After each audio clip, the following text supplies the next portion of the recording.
carrière du faux, de l'essence et la clé. Oui. Sans la clé, on ne peut pas démarrer la voiture. Et s'il n'y a pas d'essence, on ne peut pas. Voilà. Vous avez déjà compris.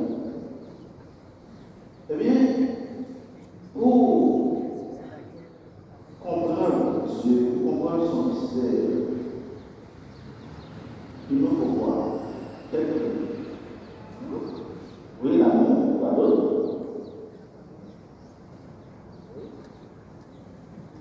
Il faut une clé pour entrer dans la maison de Dieu. Il nous faut quelque chose.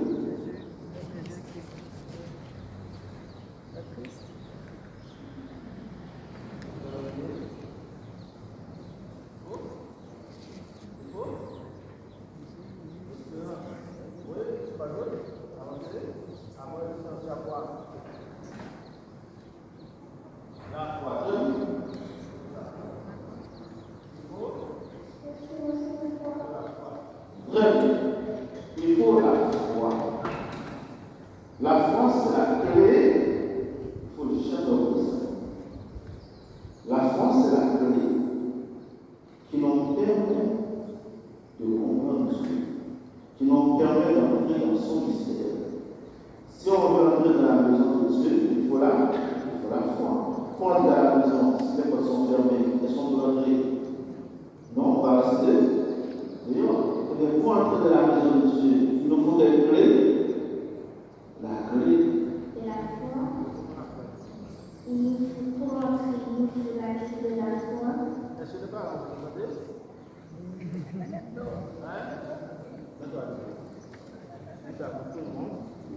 Pour entrer dans la maison de Dieu, il faut la foi.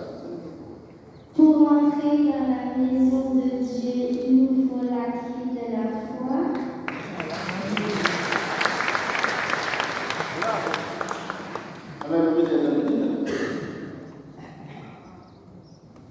Il nous faut la clé de la foi. Sans la foi, tout ce que nous faisons dans l'Église n'a pas de sens. C'est la foi qui nous permet de comprendre tout ce que nous vivons comme sacrement, tout ce que nous célébrons comme sacrement de l'Église. C'est la foi qui nous permet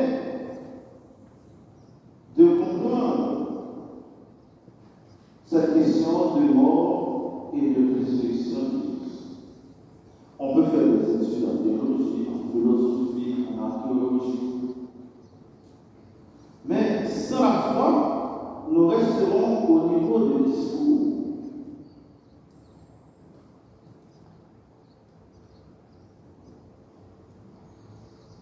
Comment interpréter, comment comprendre que quelqu'un est mort pour Jésus?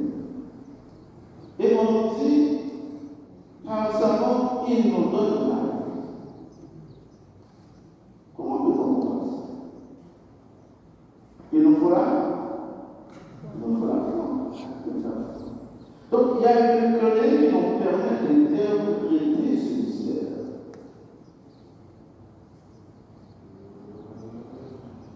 Si je vous donne un livre en anglais, si vous ne parlez pas anglais, vous n'allez pas comprendre. Il nous faut un interprète, quelqu'un pour nous traduire.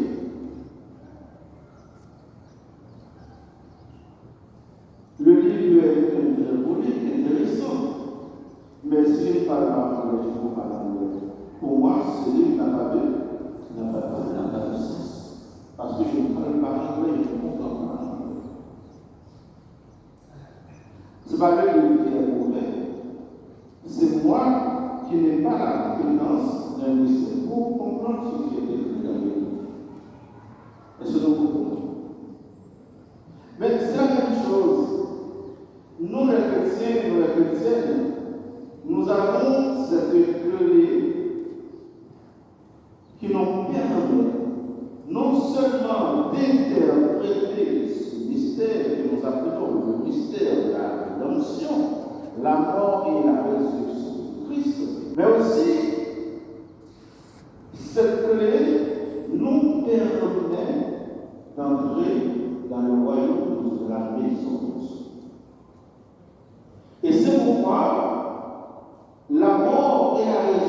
Jésus, cela a pour nous, parce que nous avons la clé d'interprétation.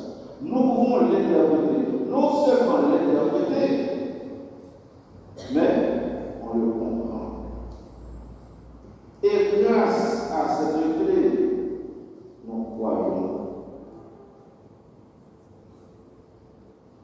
Sans la foi, on ne peut pas comprendre le mystère de la réponse. Alors, le mystère de la réponse, c'est un mot pour dire, pour expliquer la passion, la mort et la résurrection de Christ. On appelle ça le mystère de la rédemption. Et c'est grâce à ce mystère que vous et moi, nous sommes sauvés. Pourquoi on dit mystère? On dit mystère parce que c'est quelque chose qu'on ne peut pas interpréter uniquement avec la raison. Avec la raison, la philosophie, on peut interpréter, on peut comprendre beaucoup de choses. Avec la psychologie, on peut expliquer beaucoup de choses, mais ils ont leurs limites. Pour entrer dans ce mystère, pour l'interpréter, il nous faut quelle clé, ma fille? Il nous faut la clé de la foi. Si je ne suis pas mathématicien, on me donne une formule mathématique. Je ne suis pas à interpréter cette formule. Alors, si quelqu'un qui est versé en mathématiques peut facilement l'interpréter. Et la connaissance, une compétence, lui permettant d'expliquer la formule mathématique.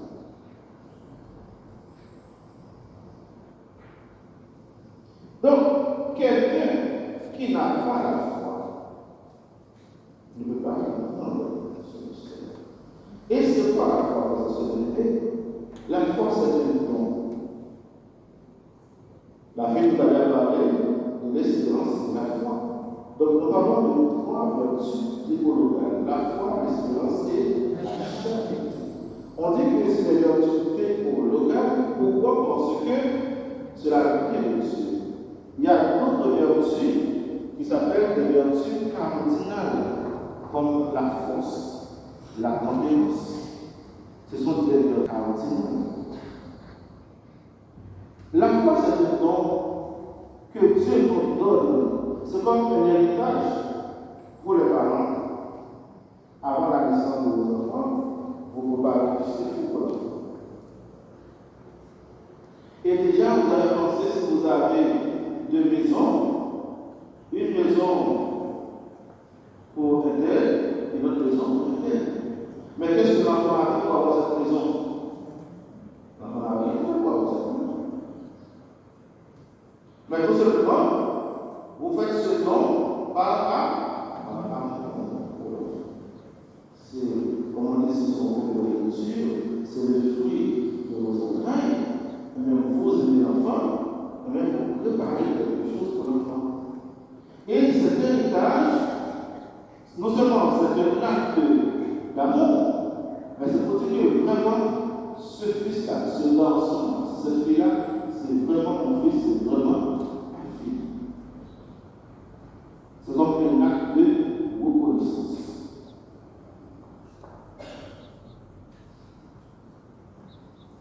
Eh bien, il y a un autre héritage spirituel. Il n'y a pas que des héritages, de l'héritage matériel, comme une maison, comme une voiture. Il y a aussi l'héritage spirituel. Par exemple, vous envoyez un enfant à l'école.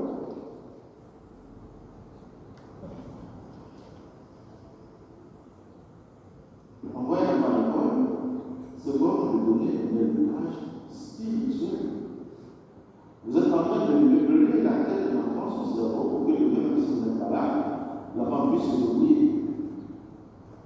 Avec la connaissance, l'enfant, il n'aura même pas besoin de vos maisons, de vos voitures. Puisqu'il a la connaissance, il peut travailler pour construire sa propre vie. C'est un héritage spirituelle. Mais l'enfant n'a pas demandé de lui envoyer à l'école. On est d'accord? C'est vous, papa, maman, tonton, tati, vous savez que c'est bien, c'est important pour l'enfant, et au fur et à mesure, l'enfant, en grandissant, il va comprendre pourquoi on l'envoie à l'école. Et le premier jour, il y a des enfants qui pleurent, il va caresser. Et celle qui accueille l'enfant, quand on parle de maternelle, quand on parle d'école maternelle, c'est comme une maman qui reçoit des enfants. C'est ça qu'on parle d'école maternelle. Même si ce n'est pas des enfants qui sont sortis des entrailles, mais tu es appelé à donner la vie. Tu es appelé à donner le sens à ces enfants que tu accueilles. C'est pourquoi on parle d'école maternelle. Et c'est pourquoi le plus souvent, ce sont des filles, des femmes qui sont à l'école maternelle et non les hommes. Ce n'est pas pour rien. C'est les femmes qui portent et qui donnent la vie. C'est le vie spirituel. Un autre héritage spirituel que les parents que vous donnez aux enfants, c'est la foi. C'est un don de Dieu, mais très souvent, qui passe par les parents, par les grands-parents, les maris et les papas. De même que vous estimez que c'est important d'envoyer l'enfant à l'école, de lui donner à manger, de vêtir l'enfant, mais de même au nom de votre foi. Vous estimez qu'il est intéressant, qu'il est important de transmettre ce trésor à vos enfants, à vos petits, à vos petits-enfants. L'enfant ne demande pas de quoi manger, mais c'est à vous de l'apprendre à aimer Dieu et à croire en Dieu. Et en grandissant, l'enfant il va comprendre pourquoi il faut croire en Dieu. De même, c'est en grandissant qu'il comprend pourquoi on l'envoie à l'école. Même au début, dans les premiers jours, l'enfant ne voulait même pas rester. Et c'est pourquoi vous voyez les maîtresses, elles sont obligées de chercher toutes sortes de techniques. Elles inventent des jeux, je ne sais pas, pour pouvoir garder l'enfant. Et bien, c'est la même chose que par exemple, quand vous envoyez des enfants au quartier. Quand vous envoyez des enfants à la messe, à l'église, dans les groupes, dans les chorales, ce sont des structures qui sont là pour transmettre de la foi, pour transmettre cet héritage spirituel aux enfants. De même que vous les parents, vous n'avez pas de compétences pour enseigner les mathématiques, les sciences sociales aux enfants, vous payez, vous donnez une contribution pour aider quelqu'un à apprendre aux enfants. Mais dans l'église, vous ne donnez rien. Qu'est-ce que vous donnez rien dans l'église? C'est gratuit. Tout est gratuit. Et il y a quelqu'un dans ma commune qui était un peu, comment dire, on l'appelait le conseil de faux auteur, parfois il dit de bonnes paroles.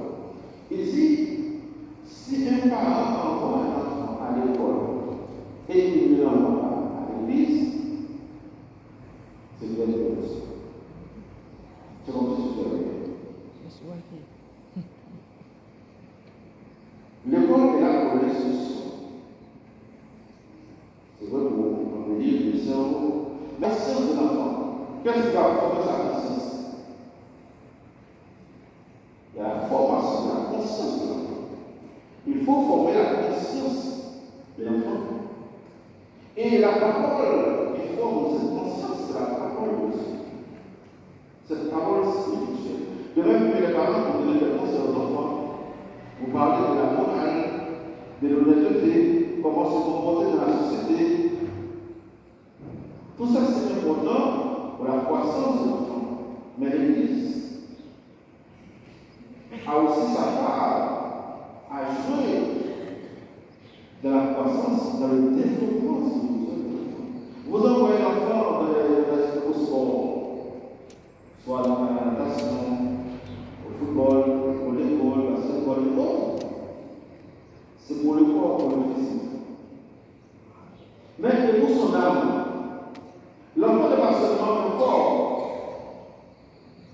corps physique. L'enfant est aussi un esprit et une âme. Mais quelle structure qui peut alimenter l'âme de l'enfant? Tout à l'heure, il a parlé du sens. Du sens, comment ça va? L'univers. Il a beaucoup de mal à la voiture pour non seulement apprendre l'essence. L'essence nous permet de faire le trajet. Mais nous sommes des humains. Spirituellement, qu'est-ce qui va alimenter notre vie pour nous aider à tenir sur le chemin de la vie? C'est la parole de Dieu. C'est la foi en Dieu. Sur la route, il y a des problèmes. Parfois, il y a des trous. Mais qu'est-ce qui nous va nous permettre d'annoncer les choses de la vie, c'est-à-dire les épreuves, les maladies, les économies? Un enfant qui est en difficulté, qu'est-ce qui va nous permettre de résister à toutes ces situations? C'est la foi. C'est la foi. L'essence de la foi. Et c'est pourquoi il faut venir à l'église. De même que vous allez à la station d'essence, vous faire le plein. Vous allez dans les supermarchés, vous faire des courses pour remplir le frigo par l'air.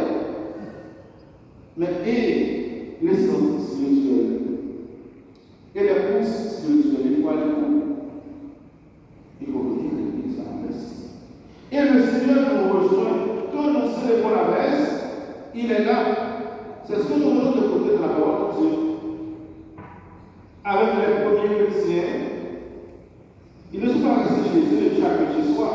Non.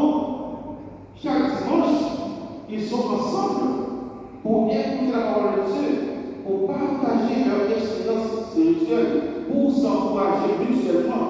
C'est vrai qu'il y a un de la famille, mais nous avons une portée dans la prière. Si un enfant qui est malade, mais nous allons prier pour la guérison de l'enfant. C'est ça la communauté chrétienne, la foi. La prière, c'est l'ordre de l'essence qui alimente notre vie, qui nous permet de rester fermes devant les épreuves, les calamités, les difficultés. Mais où allons-nous trouver cette essence? C'est dans la prière. Les premiers disciples apôtres, après la mort de Jésus, ils avaient peur. Mais quand même, ils se sont rassemblés pour prier, pour réfléchir sur l'événement. Et c'est dans leur déception, dans leur échec, que Jésus est arrivé.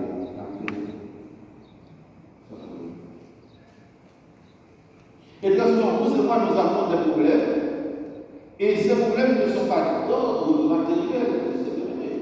Si tu as un problème d'argent, tu peux demander à un frère et soeur de te donner de l'argent, puis de te donner de l'argent. Ou bien tu peux travailler pour avoir de l'argent. Mais il y a des problèmes pour les résoudre. Voilà.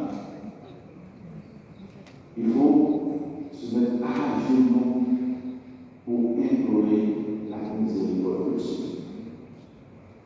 Il y a des problèmes qui sont d'ordre invisible. Même si vous avez des compétences, vous avez tout ce qu'il faut. Sans la prière, vous n'y arrivez pas. Et quelle que soit la personne, j'ai bien dit, quelle que soit la personne, Dieu est là pour elle. Quelle que soit la situation de sa vie, croyant et non croyant, pratiquant ou non pratiquant, Dieu est aussi son Dieu. Jésus-Christ est aussi son sauveur. Jésus a donné sa vie pour cette personne qui ne vient jamais à la messe. De même qu'il donne sa vie pour celui ou celle qui est toujours à la messe. Et celui ou celle qui est toujours à la messe a la mission de prier pour celui et celle qui n'est pas à la messe. Nous ne sommes pas là pour critiquer les autres. Ah, tu n'es jamais à la messe. Je suis là pour prier pour toi, pour demander au Seigneur de te ramener dans la maison. Un jour que tu découvres la miséricorde de Dieu. Et aujourd'hui, nous ne sommes pas de la miséricorde. Mais c'est une miséricorde qui s'étend sur toutes les familles, sur chaque homme, chaque femme. Quelle que soit sa situation de vie, quelle que soit la couleur de ses péchés, Dieu nous fait miséricorde. Dieu de miséricorde, tu nous aimes pour la vie. On a fait ces choses ce matin. Oui. Dieu de miséricorde, tu nous aimes pour la vie. Voilà. Parfois, dans notre relation, quand le café a comme une foule, il me dit ce que vous faites. Ah, on divorce, on se sépare. Mais parfois, il nous arrive d'envoyer un petit message à l'autre pour dire, tu sais, je ne veux pas te perdre. Je t'aime malgré. Reviens, je t'attends. Et même c'est ce que Dieu fait pour nous. Il nous envoie un petit message pour nous dire, tu sais, je t'aime, je ne veux pas te perdre. Reviens à moi. C'est ça la miséricorde de Dieu. Quelle que soit la nature du péché, quelle que soit la nature des bêtises qu'on fait dans sa vie, Dieu nous envoie ce petit message d'amour. Éternel, tu sais, je t'aime. Je ne peux pas te perdre. Reviens à moi. Eh bien, dans vos couples, il faut apprendre à se dire ça. Les parents doivent se dire aux enfants, je t'aime, je ne peux pas te perdre. Les couples, que vous soyez mariés ou non, les c'est l'amour de vivre de la vie. C'est spécial que l'Église nous a aujourd'hui la miséricorde de Dieu. C'est moi de la miséricorde. Pour nous dire que Dieu nous aime malgré nos péchés et il continue de nous aimer. Il ne peut pas nous perdre. Les enfants, vos parents vous aiment, ah ouais. Vos gars vous aiment, vous aimez bien. Mais vous savez, Dieu vous aime également. Il vous donne des parents qui a des parents qui vous expriment son amour. C'est pourquoi vous devez aimer le Dieu. Il faut croire en lui. Est-ce que vous croyez en Dieu? Oui, il faut nous avoir conviction. Oui. Et tous les dimanches, il faut venir à la messe. Pour faire de l'aide. Oui. Pour faire de l'essence. Donc il faut dire à maman, moi chaque dimanche, je viens à la messe pour aller faire de l'essence. Les parents, les enfants sont là aussi pour vous évangéliser. Donc, comment on se voit les parents? Non seulement on transmettre la foi aux enfants, pour leur dire qu'il y a un Dieu, il y a un Dieu, il y a un Jésus qui a tout ça. Même si aujourd'hui tu es malade, tu as une difficulté, mais il y a quelqu'un qui peut te sauver. Et vous les parents, quand vous rencontrez des difficultés dans la vie, que soit dans l'éducation des enfants, continuez d'aider les enfants. Évitez les moments de chagrin. L'enfant, le passage, la lecture, il faut l'aider. C'est l'amour qui change. Et quand l'enfant sait vraiment qu'il est aimé de son père et de sa mère, c'est là qu'il va changer. Parce que à quoi ce soit évitez les communications. Évitez de traiter vos enfants de